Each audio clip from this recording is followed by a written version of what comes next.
Alors, correction de l'exercice 14. Donc on a une suite, un définie par cette relation, un plus 1 égale 5, un plus 10, et u0 vaut 0. Donc première question, on vous demande de calculer u1 et u2. Donc u1 c'est 5 fois le terme précédent d'après la relation de récurrence, donc 5 fois u0 plus 10. 5 fois 0 plus 10, c'est-à-dire 10. u2, du coup on fait le calcul, 5 fois u1 plus 10, c'est-à-dire 5 fois le terme précédent, donc 5 fois 10, 50, plus 10, 60. On a calculé tous les termes. On se demande si cette suite est arithmétique ou géométrique. Ce sera les questions 2 et 3. Et regardons, u0 c'est 0, u1 c'est 10, donc qu'est-ce qu'on fait? On ajoute 10. Et u2 c'est 60, on ajoute 50.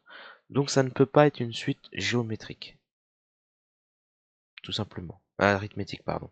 Parce qu'on n'ajoute pas la même valeur. Pour le rédiger, on peut faire u1 moins u0 qui vaut 40.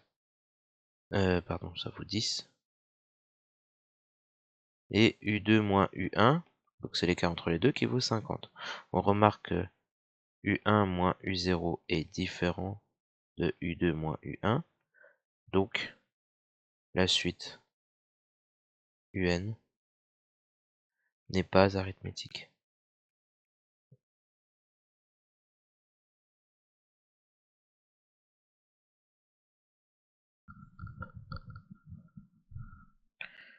Question 3.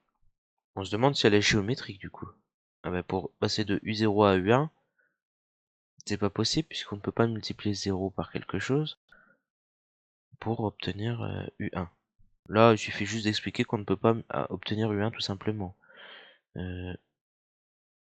Si on fait un nombre q fois u0, ça vaut 0 pour tout nombre réel q.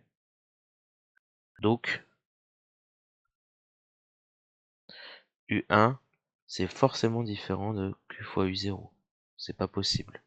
Donc c'est même pas possible d'avoir une raison raisonnable si on veut. Et si on essaye de regarder, hein, entre u2 et u1, bah, entre 10 et 60, il faut multiplier par 6. Et là, on voit très bien qu'on ne peut pas multiplier 6 par 0 pour obtenir 10. Bon, on peut s'arrêter là. Si cette explication ne vous convient pas, vous pouvez rajouter u2 sur u1, 60 sur 10, c'est-à-dire 6. Et 6 fois u0, ça fait 0, c'est différent de u1.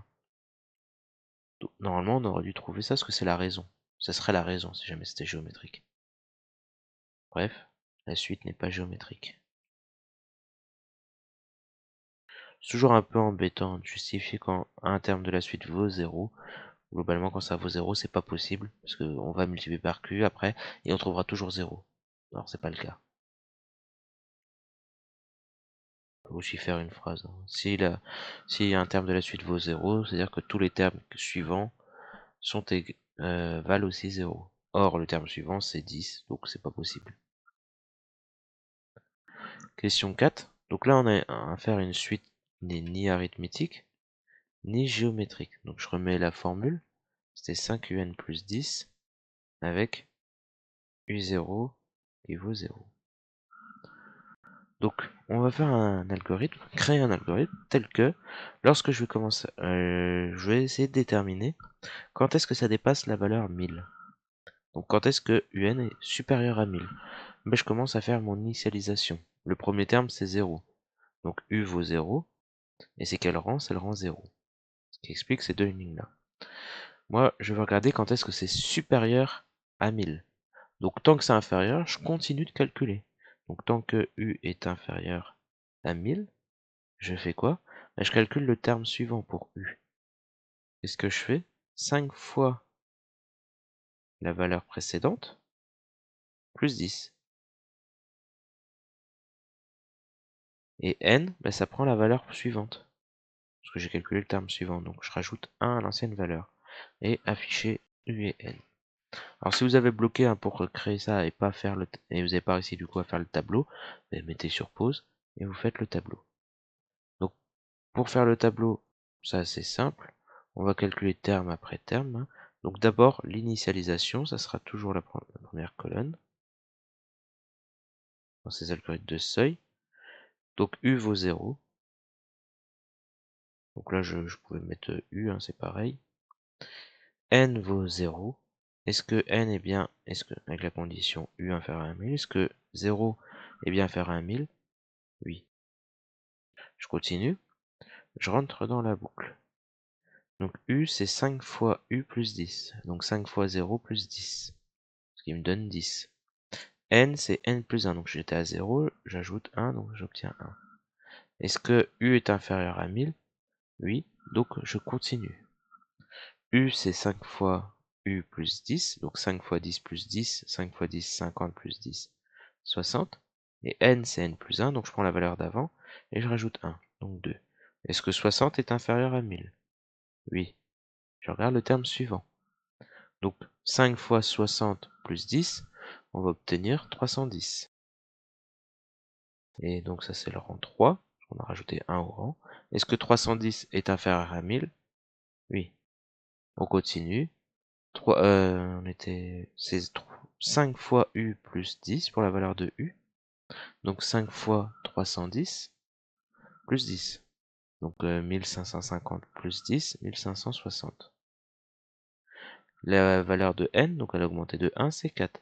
Est-ce que c'est inférieur à 1000? Non, c'est supérieur. Donc une fois que on a fini le temps que, puis ensuite on affiche N et U. Donc on affiche N et U, ce sont les dernières valeurs enregistrées par notre algorithme. Que renvoie cet algorithme? Il renvoie, donc U, on a dit, hein, c'est 1560, et N, c'est 4. Autrement dit, à partir du rang 4, bah, tous les termes de la suite sont plus grands que 1000, et le premier plus grand que 1000, c'est 1560. Donc ça dépasse très largement les 1000 quand même, de 560.